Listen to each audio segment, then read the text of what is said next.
In the fall of 1973, in Ohio, there was a tin box resting in the bottom drawer of a family kitchen. The lid had become slightly warped over the years. Silver-colored metal corners had faded from being opened and closed countless times. When the lid was lifted, the smell of old paper, the scent of pencil, and a trace of grease that had soaked into the yellowed recipe cards appeared beneath the only light hanging above the dining table. The recipe box remembers, opening the 1970 Rekipe box. The ground beef dishes that aunts sat on American dinner tables. One carved Hamburger Gravy serves 5. Another read mock prime rib. One had only a few hastily written lines remaining. Ground beef, uncooked rice, tomato soup, bake until the rice expands. The ink had faded to brown. The paper corners had softened from years of being picked up and put back down. A few cards still carried dried ketchup stains along the lower edge. Every card had a kitchen behind it. If you grew up in an American family during the early or middle 1970s, there is a good chance one of these dishes appeared on the supper table without anyone thinking it needed an introduction by name.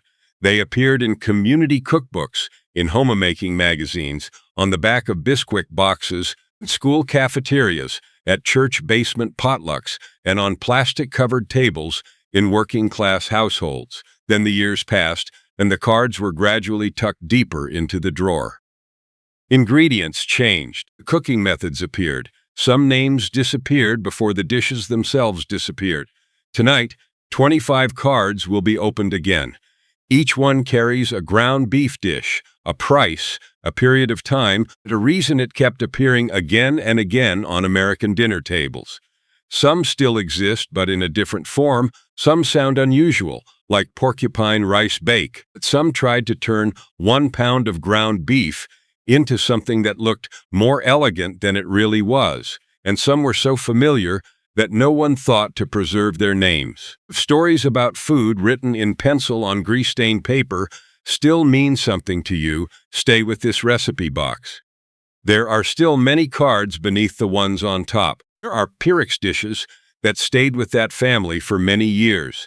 There are cans of condensed soup always waiting in the cupboard. There are recipes whose names alone are enough to bring an old kitchen back into view behind the steam on a window. From around 1972 to 1974, food prices rose across the United States. A pound of ground beef typically ranged from about 89 cents to $1.30, depending on the region.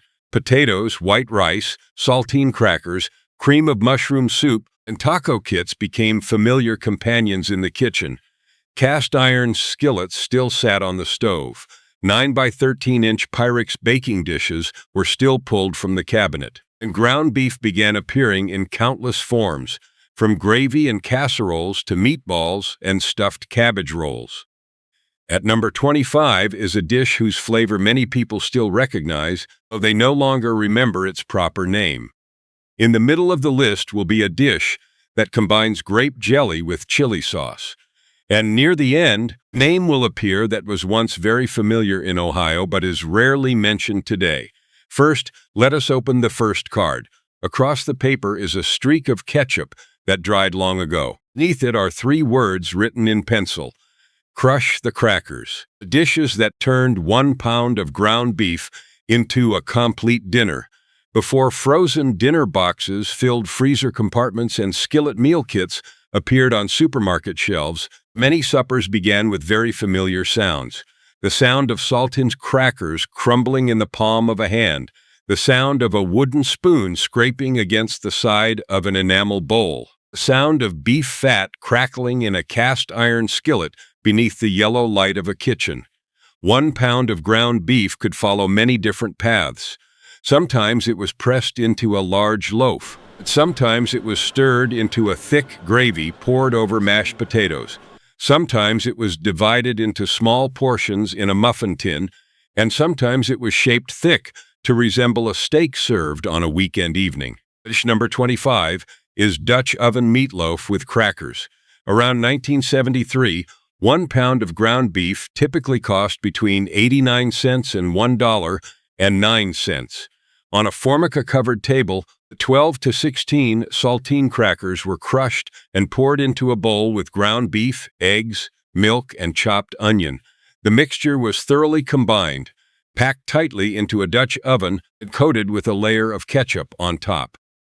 As it baked slowly in the oven, the aroma of sweet onion and beef began spreading throughout the kitchen. The top gradually darkened while the inside remained moist thanks to the cracker crumbs that had absorbed the meat juices. Saltines were always available in the cupboard and helped make the meatloaf more substantial. Years later, packaged breadcrumbs and prepared mixes gradually replaced them. The recipe remained, but the old name was rarely mentioned again. When a slice was cut, the small white specks inside still told the story of the crackers that once did that job. Dish number 24 is hamburger gravy over mashed potatoes. 2 pounds of potatoes were boiled until tender, until steam clouded the kitchen window. In the skillet beside them, cooked ground beef rested in the remaining fat. Flour was sprinkled in, and milk was poured slowly while the spoon continuously stirred circles around the bottom of the pan. Before long, a light brown gravy appeared, thick enough to coat each spoonful of mashed potatoes. In 1973, the entire meal often cost less than $2.50 for a family of 4 or 5. It appeared in private homes, in cafeterias, and at community meals. And prepared gravy packets and convenience meals gradually took their place.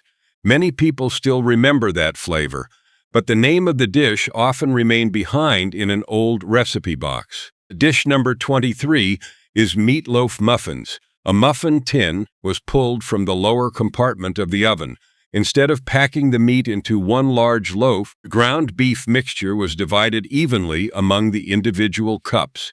Each portion was gently pressed down and brushed with ketchup before being placed in the oven. These small meat loaves, cooked faster, created more dark brown edges and made portioning easier. By the middle of the 1970s, this was a familiar method in many busy households. Later, the dish continued to exist under various names, but the name meatloaf muffins gradually disappeared from the front of handwritten recipe cards. Dish number 22 is mock prime rib patties. The name suggested prime rib, but on the cutting board was still ground beef mixed with onion and breadcrumbs, then shaped into thick patties. Worcestershire was drizzled over them before the meat was pan-fried until the outside turned dark brown. Afterward, gravy was made directly from the drippings remaining at the bottom of the pan, and the patties were returned to simmer gently. In many cookbooks from 1974, the word mock appeared quite frequently. It did not promise a different dish.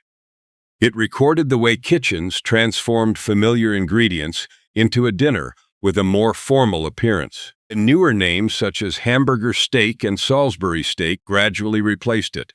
The first 4 cards have now been opened.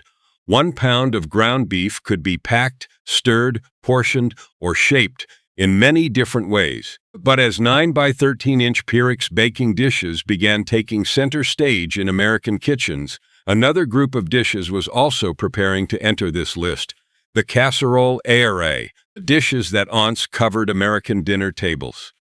In the early 1970s, the sound of a Pyrex baking dish being set down on a kitchen table was almost as familiar as the sound of an oven door closing. Steam collected on the window pane.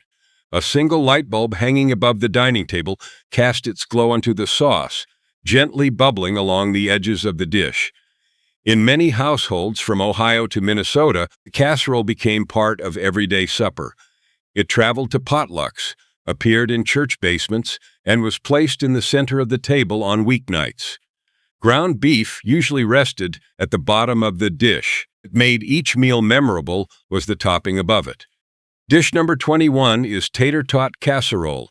A bag of tater tots was torn open beside the sink. Frozen potato pieces rolled onto the baking dish and were arranged in neat rows across the surface. Beneath them was ground beef sautéed with onion, then mixed with cream of mushroom soup and a little milk. The dish was placed in the oven.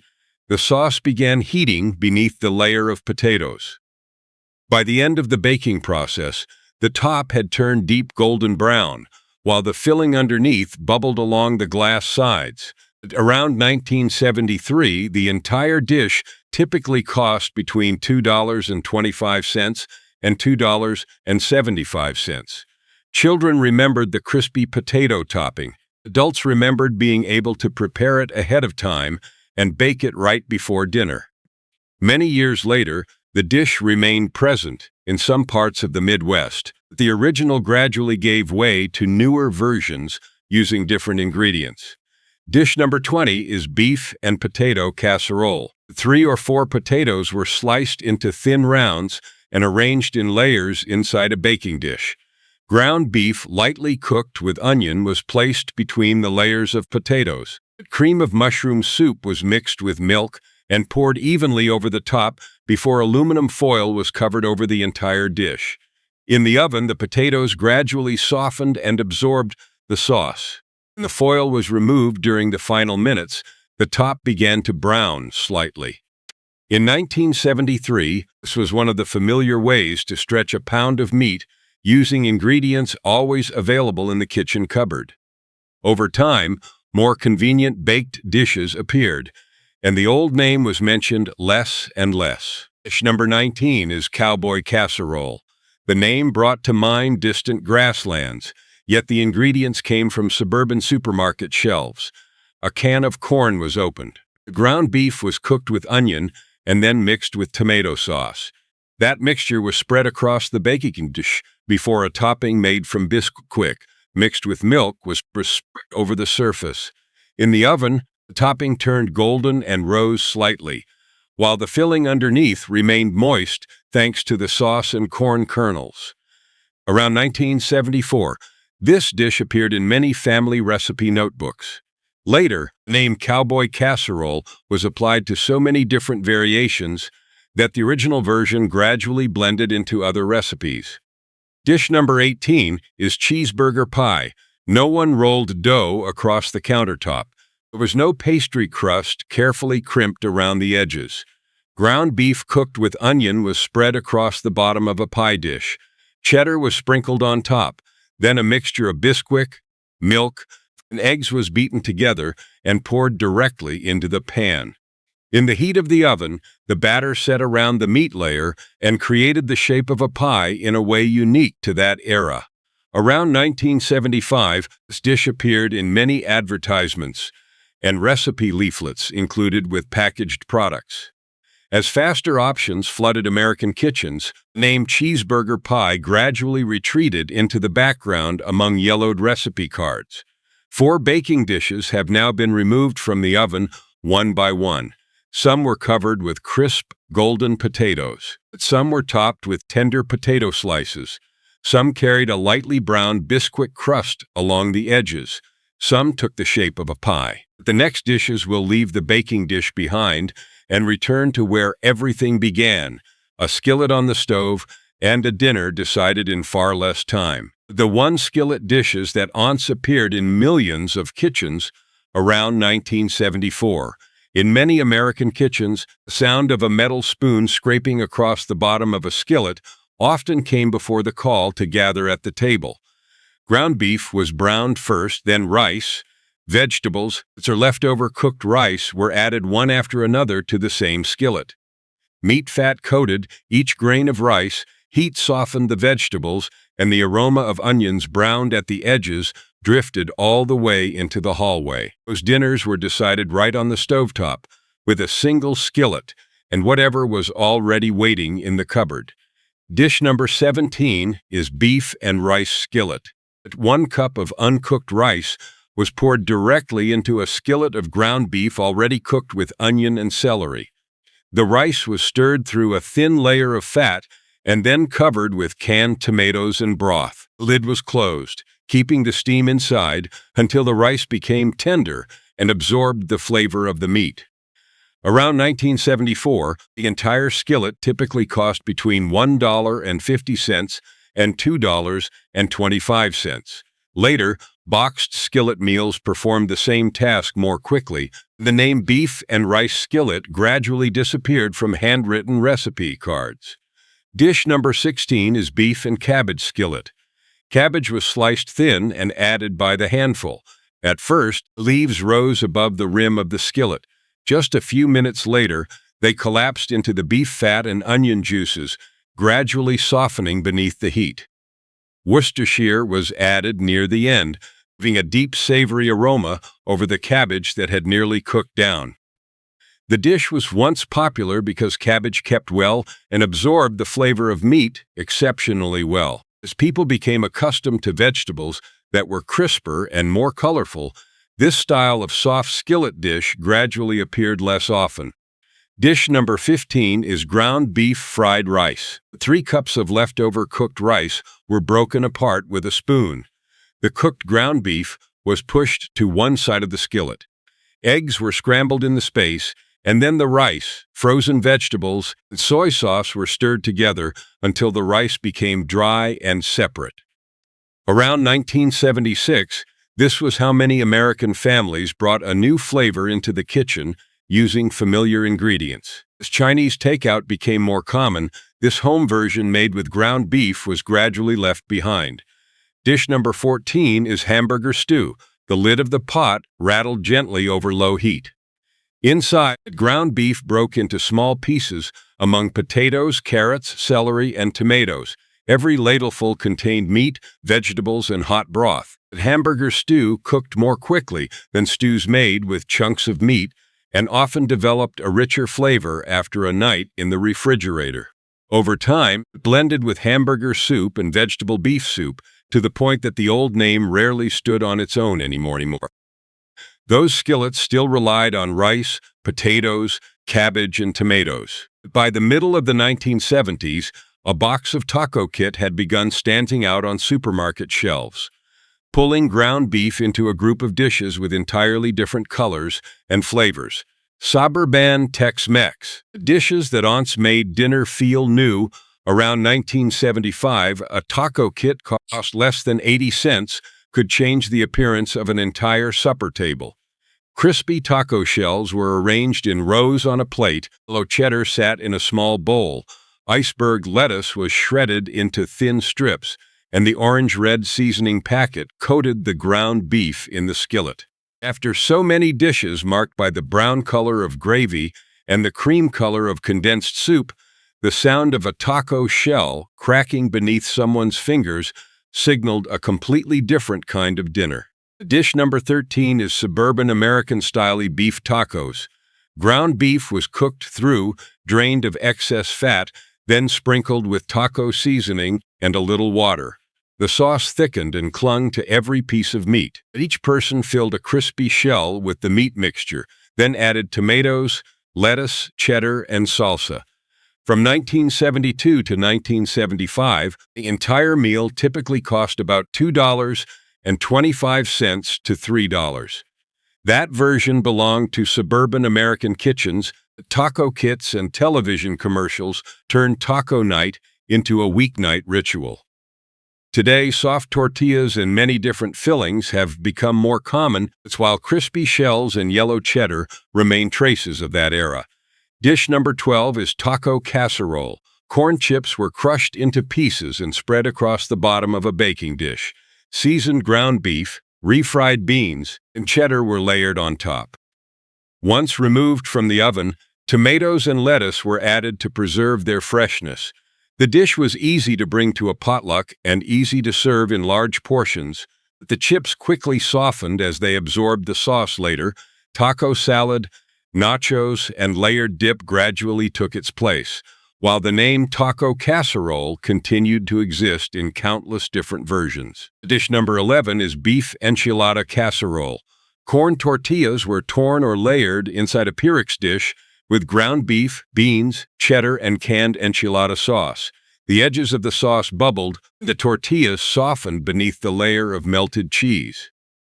Around 1976, this dish helped families familiar with making lasagna explore a new flavor through a layering technique they already knew well. As Mexican cuisine became more widely recognized, this version gradually came to be called enchilada bake or Mexican casserole. Dish number 10 is beef tamale pie. Ground beef was cooked with onion, tomatoes, corn, and chili powder, then spread into a baking dish. Cornmeal thickened with water or milk was spread across the top and baked until golden and firm in the center.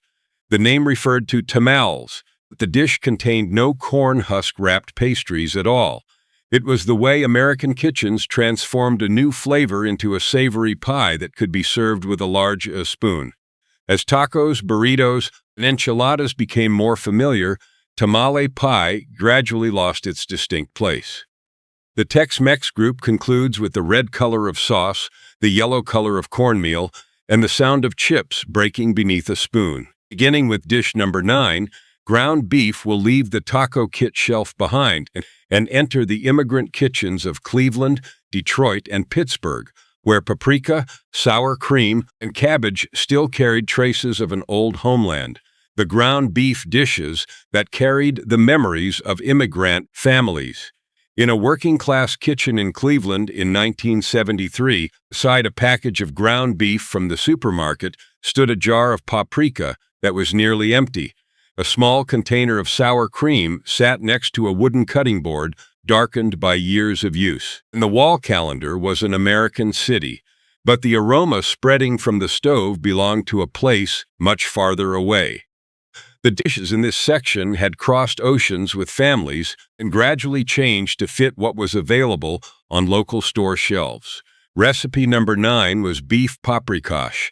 Onions were finely chopped and sautéed in a skillet until soft and translucent. Ground beef was added and browned before paprika was sprinkled into the hot fat. Within seconds, a brick-red color spread across the bottom of the skillet, and the warm aroma of spice filled the kitchen. Finally, sour cream was stirred into the sauce after it had cooled slightly, creating a smooth, rich mixture spooned over egg noodles. For many families with Hungarian, Slovak, or Central European roots, this was a way of preserving familiar flavors using ingredients that were easier to find in a new life. Today, when people mention paprikash, many think of the version made with chicken, while beef paprikash has gradually faded into the background. Recipe number 8 was stuffed cabbage rolls. A large head of cabbage was lowered into a pot of boiling water. Each leaf was pulled away from the core and placed on a clean towel. A filling of ground beef mixed with rice and seasonings was placed near the stem end. The sides of the leaf were folded inward, and each roll was tightly wrapped into a small package. The rolls were arranged closely together in a baking dish beneath a lightly sweet and sour tomato sauce. This was a dish that required time and many hands working together. As daily life changed, afternoons devoted solely to rolling cabbage leaves gradually became less common. Recipe number 7 was cabbage roll casserole. It had once been rolled individually, was now layered instead. Chopped cabbage formed the bottom layer. A mixture of ground beef and rice was spread over it, and tomato sauce covered the entire surface. The flavor still recalled the original dish, but the preparation time was much shorter. Cabbage roll casserole served as a bridge between tradition and the busy lives of 1975.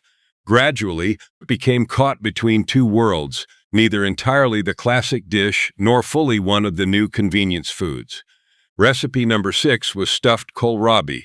A kohlrabi bulb was peeled and hollowed out, removing the crisp white interior.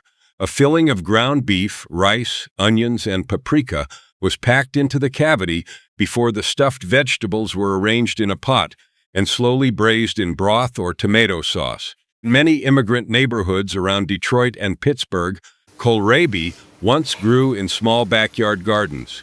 As the generation that knew how to grow and cook this vegetable grew smaller, the dish became rarer as well. Many people still recognize its flavor, but fewer remember its exact name. These dishes changed ingredients, changed cooking methods, and sometimes even changed their appearance. Yet paprika, cabbage, sour cream, and recipes passed down through memory remained. Beginning with recipe number 5, ground beef will leave family kitchens and appear on larger tables, where a single casserole must be enough for an entire potluck, church basement gathering, or a long row of tables in a school cafeteria. The ground beef dishes that aunts fed an entire long table on a Saturday evening in 1973 in Ohio. Fluorescent lights reflected off aluminum trays lined up one after another in a church basement. Heat collected beneath sheets of foil that had just been pulled aside. The sound of serving spoons striking the sides of trays, folding chairs being pulled out and pushed back in, and children running down the hallway blended with the aroma of cooked tomatoes, melted cheese, and beef fresh from the oven. Here, ground beef was no longer meant for a small dinner table. It was prepared to feed the line of people waiting behind it. Dish number 5 is Johnny Marzetti. A large serving spoon sank into a baked dish of macaroni, ground beef, and tomato sauce blended together, cheese stretched into strands between the food and the paper plate it had just been served onto. Around 1973, one large pan could serve 8 to 10 people at a cost of just over $4. The dish appeared in school cafeterias, church suppers, and family gatherings because it was easy to transport, easy to keep warm, and easy to portion. Over time, many places began calling it by other names such as beef and macaroni casserole or American goulash, causing the name Johnny Marzetti to become more closely tied to memories of Ohio than to the dish itself. Dish number 4 is calico beans, also known as cowboy beans. Bacon was chopped and fried to render its fat before ground beef and onions were added. Cans of beans were opened one after another. Molasses, ketchup, mustard, and brown sugar created a dark sauce that coated every bean. A pot of beans was placed at the end of a picnic table or near the serving line and was often refilled several times before the meal ended. As taste changed and lower sugar recipes became more popular, the rich version from the 1970s gradually faded away. Dish number 3 is cocktail meatballs with grape jelly. A jar of grape jelly was opened beside a bottle of chili sauce. The two ingredients melted together into a glossy reddish-brown sauce, coating bite-sized meatballs. They were kept warm in a chafing dish with a box of wooden toothpicks nearby. At suburban parties in the early 1970s, this was a dish created so people could eat while they talked. As new glazes and sauces appeared, the combination of grape jelly and chili sauce gradually became a distinctive sign of a bygone era. Dish number 2 is American banquet-style Swedish meatballs. Small meatballs were cooked in a light brown gravy scented with allspice and nutmeg. Breadcrumbs soaked in milk helped keep the meat tender, while noodles or mashed potatoes waited on serving trays to be covered with sauce. The dish carried a European name but had been adapted to fit American buffet tables, where food needed to stay warm for long periods and serve many people. Today, the image of Swedish meatballs is often associated with restaurants or frozen foods, while the banquet table version of the 1970s is mentioned less often. Large trays and large pots carried ground beef through churches, schools, picnics, and weekend gatherings. But the next dish will return to a smaller baking dish where grains of uncooked rice are hidden inside meatballs and slowly expand during baking, creating one of the most unusual names ever to appear in an old recipe box. Dish number 1, briquette with a name that children could never forget. On the final card, resting at the bottom of the recipe box, the pencil writing had faded over the years, but one name still stood out clearly. The 2 lines were drawn beneath those words, as though someone had once wanted to make certain they would not be overlooked among dozens of other recipes. Under the kitchen light of an evening in 1973, that name was still enough to make a child stop and ask the same question every time it appeared. Porcupine meatballs. There was no porcupine meat. There were no unusual ingredients. At the table sat only a bowl of ground beef, a little uncooked white rice, a can of tomato soup, and a small onion that had just been finely chopped. Everything looked ordinary until the rice was poured directly into the meat without ever passing through a pot of boiling water. Dish number 1 is porcupine meatballs, also known as porcupine rice bake. Around 1973, 1 pound of ground beef typically cost between $1.10 and $1.30. Half a cup of uncooked rice cost only a few cents. A can of tomato soup added less than 30 cents more. The entire baking dish usually fell between $1.50 and $1.90, and was enough for 4 or 5 servings when accompanied by bread, potatoes, or a dish of hot vegetables. Ground beef was mixed with uncooked rice, onion, salt, and pepper. The mixture was rolled into balls about the size of golf balls and arranged evenly in a baking dish. Tomato soup was thinned with water and a little Worcestershire before being poured around the meatballs. Aluminum foil was pressed tightly across the top of the dish. As the heat from the oven began moving through the sauce, the rice slowly absorbed the liquid, expanded, and found its way through the surface of the meat.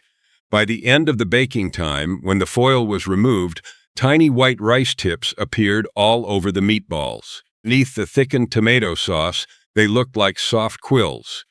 That image was what made the dish memorable.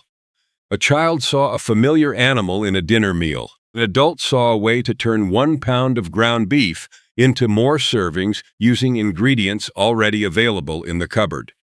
This dish was once popular because everything worked together. Rice made the meatballs more substantial. The tomato soup both created the sauce and provided the moisture needed for the rice to cook. The dish could be prepared ahead of time and placed in the oven exactly when needed. Later, frozen foods, packaged meatballs, and quick-cooked dinners became increasingly common. The name porcupine meatballs began to sound unfamiliar to generations that had never seen grains of rice protruding from meatballs. If there is a secret hidden in this final card, it is that the steam must remain trapped inside the baking dish long enough. It is that layer of heat and moisture that softens the rice and creates the quills that gave the dish its name. When the baking dish was placed on the table, the sauce was still moving very slightly around the meatballs. The tiny white rice tips caught the kitchen light. A few children might look at them and laugh at the name written on the recipe card.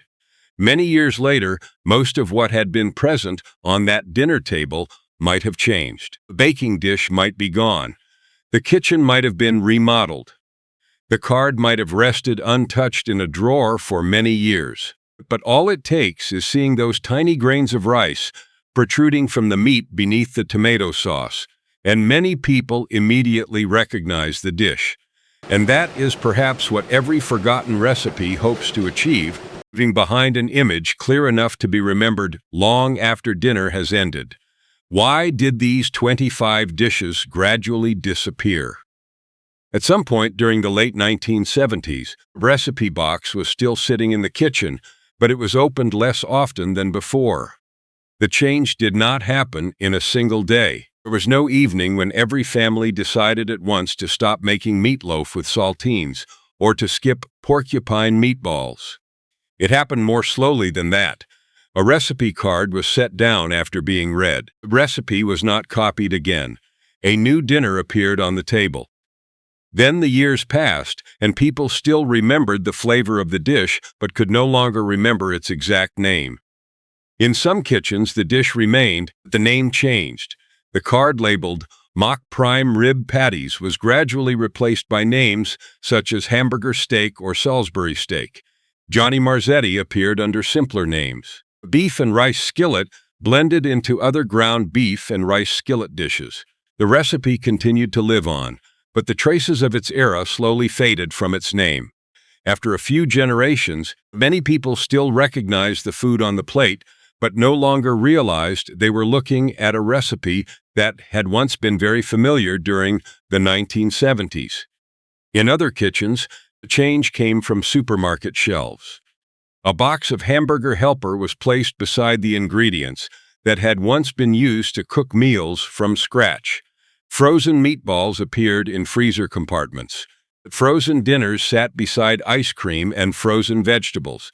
Preparing dinner became faster. The wooden spoon needed less stirring. Steps such as rolling meatballs, making gravy, layering potatoes into a baking dish gradually appeared less often during the week. Taste also shifted over time. Layers of cream soup, cheddar, bacon, gravy, and brown sugar had once been a familiar part of many dishes, but they began to be viewed differently. Advertisements and cooking magazines talked more about fresh vegetables, lighter foods, and meals with brighter colors. Tater-tot casserole, taco casserole, and calico beans did not change, but the world around them did. Some ingredients also left their familiar place. Kohlrabi no longer appeared in as many markets as before. Jars of saved cooking fat disappeared from stovetops. Baking dishes and pots that had stayed with families for many years were replaced by newer cookware.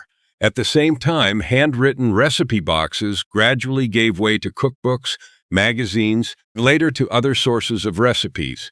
Perhaps the most fragile part was written directly on the cards themselves. A note that read, "Add milk as needed." A corner of a card marked, "The children like this one." Brief instructions such as use a large pan.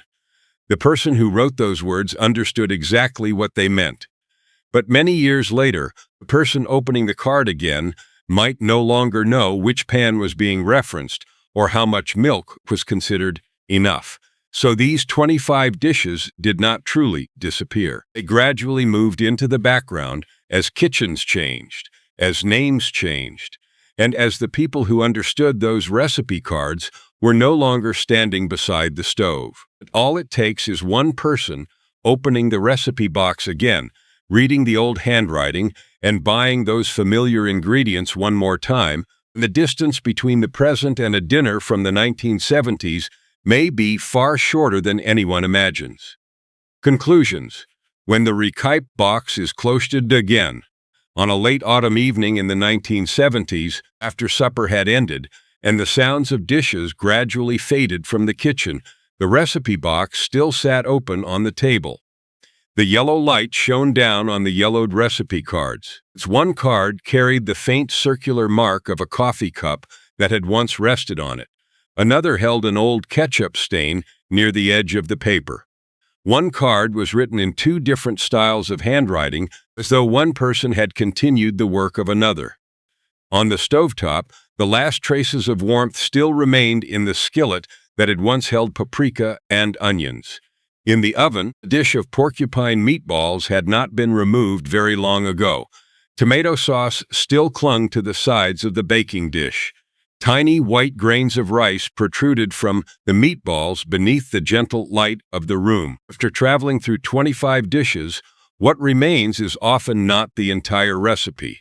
It is the small traces, a piece of saltine cracker inside a slice of meatloaf that has already been cut, a streak of gravy left behind on a plate of mashed potatoes, a few darkened tater tots in the corner of a baking dish, a little lettuce fallen beside a taco plate, a towel once used to spread out cabbage leaves still hanging from the oven handle, a few wooden toothpicks left beside the meatball tray after the party ended.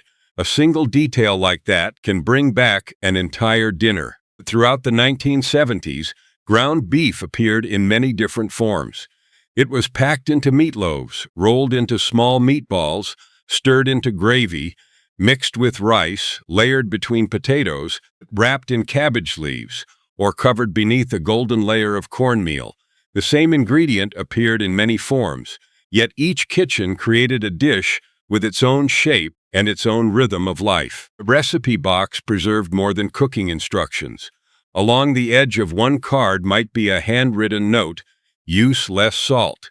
On another, one ingredient had been crossed out and replaced with a new one.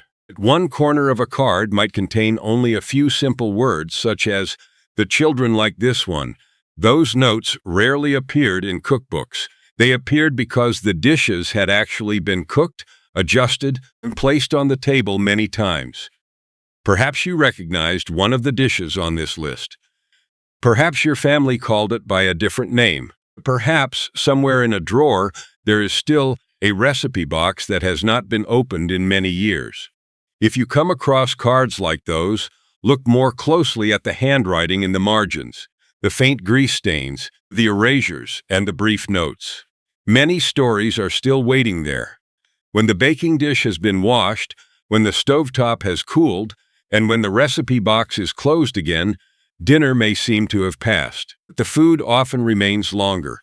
It remains in a strange name that once made children laugh, in the aroma of paprika that recalls an old kitchen, in the soft crack of a taco shell on a plate, in gravy wiped up to the very last drop with a piece of bread, and in the tiny grains of rice protruding from meatballs, turning an ordinary ground beef dish into porcupine meatballs for many decades. These 25 recipes passed through kitchens, dinner tables, and generations of Americans before gradually fading into memory. If there is a dish on this list that reminds you of your own family, share its name in the comments. And if you enjoy stories discovered inside old recipe boxes and meals that seem to have been forgotten, follow the channel so we can open more of these cards together. Because sometimes a recipe does not truly disappear. It is simply waiting for someone to remember its name.